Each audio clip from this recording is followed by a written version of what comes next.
अगर आपसे मैं कहूं कि पांचवें टेस्ट के जीत के वो दो हीरो जिन्होंने भारत को जीत दिलाई, वो दो हीरो जिन्होंने भारत की नाक कटने से बचाई, क्योंकि इंडिया बनाम इंग्लैंड के पांचवें टेस्ट मुकाबले के अंदर भारत के लिए या तो आर या तो पार वाला मुकाबला था।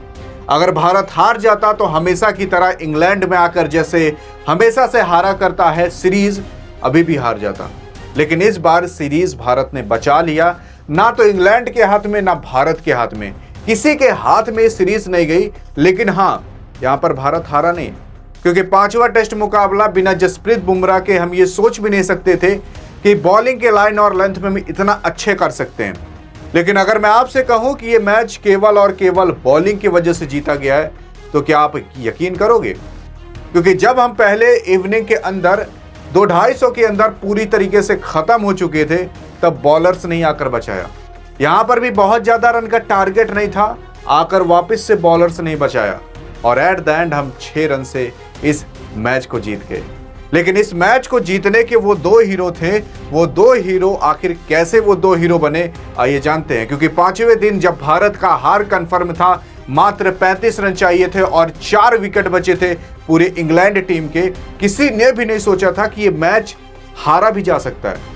क्योंकि 35 रन क्या थे, जैसे ही आते हैं 2 चौका तुरंत लग जाते हैं और हो जाता है ये मैच एकदम बराबरी का और एक तरफा चला जाता है कि अब ये इंग्लैंड जीत जाएगी। अब आप खुद सोच कर देखो कि अगर केवल 25-30 रन चाहिए हो और हाथ में 4 विकेट हो, आप कभी सोच भी सकते हो कि बॉलिंग करने वाली टीम जीत पाएगी और सामने अच्छा खासा बैट्समैन भी हो। लेकिन भारत वो करके दिखा देता है। यहां पर केवल इंडिया की तरफ से नहीं बल्कि इंग्लैंड की तरफ से भी ऐसे चीज दिखाए गए जो कभी क्रिकेट के जगत में भूले नहीं जा सकते।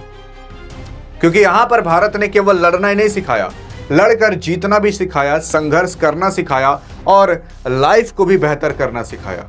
क्योंकि अगर इतनी बुरी परिस्थिति से अगर आप उठ सकते हो तो आप कहीं से भी उठ सकते हो, ये इंडिया ने बताया।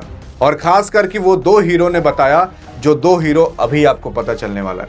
क्योंकि जेम्स स्मिथ जो आपको सबसे खतरनाक बैट्समैन लगता है, जिसने इस सीरीज के अंदर शतक भी लगा कर रखे हैं, उसी जेम्स स्मिथ को आते ही आपके सिराज साहब आउट कर देते हैं। ये जेम्स स्मिथ मात्र 2 रन बनाया रहता है 20 गेंद खेलकर और यही सोचा जा रहा था कि बस ये बंदा कैसे भी करके आउट हो जाए और फिर मैच जीत सकते हैं हम। लेकिन इन्हें मोहम्मद सिराज साहब आउट करते हैं। गेंद हल्की सी बैट में लगती है और पीछे ध्रुव जुरैल साहब कैच पकड़ लेते हैं। लेकिन एक पल के लिए तो ऐसा लग रहा था कि जो अंपायर है वो तो इंग्लैंड की ही साइड है, क्योंकि वो हमेशा गलत डिसीजन भारत के पक्ष में दे रहा था, हमेशा इस तरीके से इशारा करके इंग्लैंड को बता रहा था। और जब साफ साफ आउट था तो वहां पर भी आउट उसने क्लियर नहीं दिया था। आप बताइएगा कि हम सही कह रहे हैं कि गलत कह रहे हैं, ये एक खड़ा सवाल है आपसे। देखते हैं आप क्या जवाब देते हो। यहां पर अंपायर इंडिया की साइड था कि किसी और की साइड? अंपायर जिसे न्यूट्रल रहना चाहिए, ना किसी के साइड नहीं रहना चाहिए, लेकिन वो एक तरफा जैसे जवाब देता चला जा रहा था। लेकिन फिर उसके बाद मोहम्मद सिराज एक और कारनामा करते हैं। जेम्स स्मिथ को आउट करने के बाद एक और ऐसा खिलाड़ी रहता है जिसके के बारे में हमने सोचा था कि अगर ये टिक गया तो भारत हार जाएगा। लेकिन मोहम्मद सिराज जेमी ओवरटन को भी आउट कर देते हैं। यह वही प्लेयर है जो आते ही 2 चौके लगातार लगाता है और वहीं पर भारत एकदम सा सहम जाता है कि बस करो, अब टीम इंडिया जीत नहीं सकती। लेकिन इसे भी आकर मोहम्मद सिराज साहब आउट करते हैं। 9 रन के अंदर इनको पवेलियन भेज देते हैं। और इसके बाद क्या होता है?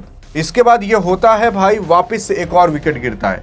जो स्टंग जो कि एक बॉलर थे प्रसिद्ध कृष्णा, आकर इनको डायरेक्ट बोल्ड मारते हैं और बोल्ड मारने के बाद अब जान जाओ एट द एंड मैच खत्म ही होने वाला था।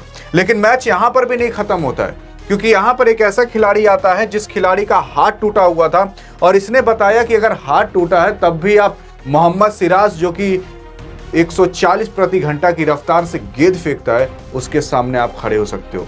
क्रिस वोक्स साहब, क्रिस वोक्स ने यह सिखाया कि आखिरकार जंग लड़ी कैसे जाती है।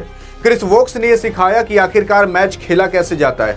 क्रिस वोक्स ने यह सिखाया कि आखिरकार जंग के अंदर अगर हाथ टूटे हो और हथियार में कुछ भी हाथ में ना हो, तब भी आप जंग लड़ सकते हो। यहां पर इंग्लैंड की भी तारीफ करना बनता है भाई, क्योंकि उसने भी कुछ सिखा कर ही गया।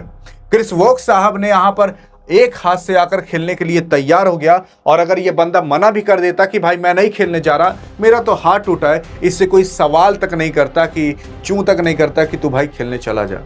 और मैं आपको बता दूं, ड्रेसिंग रूम में इस बंदे को मना किया भी गया होगा, क्योंकि गलती से अगर ये एक बॉल खेल लेता और वहां पर चोट लग जाती ना, तो करियर पूरा खत्म हो सकता था, हाथ पूरी तरीके से खत्म हो सकता था। लेकिन ये बंदा अपनी जान की परवाह किए बिना, अपने करियर की परवाह किए बिना आता है मैदान पर और खड़ा रहता है। वो बात अलग है कि एक भी गेंद नहीं खेलते, लेकिन बंदा खड़ा रहता है कम से कम। लेकिन अब यहाँ पर क्रिस वोक्स साहब आउट नहीं होते, क्योंकि यहाँ पर इनको बैटिंग ही नहीं आती। अब बैटिंग नहीं आती तो आखिर आउट कौन होता है? एटकिंसन साहब बचे रहते हैं और क्रिस वोक्स साहब। एटकिंसन तो भाई ऐसा कर देता है कि जैसे लगता है कि अब ये मैच जीत ही जाएंगे, क्योंकि एटकिंसन ने जब एक छक्के लगा दिया था तो उसके बाद ये लगा कि भाई अब ये आपके इंग्लैंड के खेमे में जा चुका है, क्योंकि मात्र कुछ ही रन बाकी थे। हम 6 रन से जीते हैं। एक बॉल पूरा मैच खत्म करने का उस टाइम भी दम रखता था, लेकिन सिराज साहब आते हैं, मारते हैं डायरेक्ट क्लीन बोल्ड, और बोल्ड होने के बाद मैच खत्म हो जाता है। अब आप पता लगा ही सकते होंगे कि आखिरकार जीत के हीरो कौन है। तो ये वही जो 2 जीत के हीरो हैं, जो कि आपके मोहम्मद सिराज और प्रसिद्ध कृष्णा। प्रसिद्ध कृष्णा को अभी जो लोग आईपीएल बेबी कह के बुलाया करते थे कि आईपीएल से उठकर आया है, वो बता दिया कि कैसे हम इंटरनेशनल के जायंट बन सकते हैं। और मोहम्मद सिराज डीएसपी, जिन्हें कि आप कहा करते हो कि भाई ये कुछ नहीं कर सकता, उसने भी बता दिया कि भाई जसप्रीत बुमराह के बिना मैं अकेला खड़ा होकर पूरे टीम को जिता सकता हूं। इस बार टीम इंडिया के अंदर एक सीरीज में 2 बार पंजा खोला इस बंदे ने, यानी कि 5 विकेट या 5 विकेट से ज्यादा लिया है। और यहां पर भी मात्र 104 रन देकर 5 विकेट। 5 विकेट का मतलब जान रहे हो? पूरी आधी इंग्लैंड की टीम को झटक कर रख डाला। प्रसिद्ध कृष्णा भी 4 विकेट लिए और 126 रन दिए, और यहां पर भारत मैच 6 रन से जीत जाता है। यहां पर आप पूरा का पूरा स्टैट दे सकते हो, पहले इवनिंग दूसरे इवनिंग का, और ये सीरीज 2-2 से बराबर हो जाती है। आखिरकार आपके शुभमन गिल ने वो करके दिखा दिया जो अभी तक कोई नहीं कर पाया था। असल में इंग्लैंड में जाकर लोग हार कर ही आते हैं, लेकिन आपके शुभमन गिल ना हार कर आए न जीत कर आए, बल्कि ड्रॉ करा कर आए। बाकी आपको कोई और खिलाड़ी लगता है कि जिसने आपका और हमारा मुंह काला करने से बचाया हो और भारत माता की नाक कटने से बचाया हो? बताइएगा जरूर अगर कोई और खिलाड़ी हो जिसने सबसे बड़ा योगदान दिया हो। लेकिन अधिक जानकारी चाहिए कि मोहम्मद सिराज ने इस मैच के अंदर कौन कौन से ऐसे इतिहास रचे हैं जो इतिहास आज तक कोई नहीं रच पाया, और आपके जसप्रीत बुमराह भी अब सिराज से पीछे हो चुके हैं। अधिक जानकारी चाहिए तो बगल में क्लिक करके देख सकते हो। मिलेंगे इस वीडियो में, तब तक के लिए जय हिंद और जय भारत।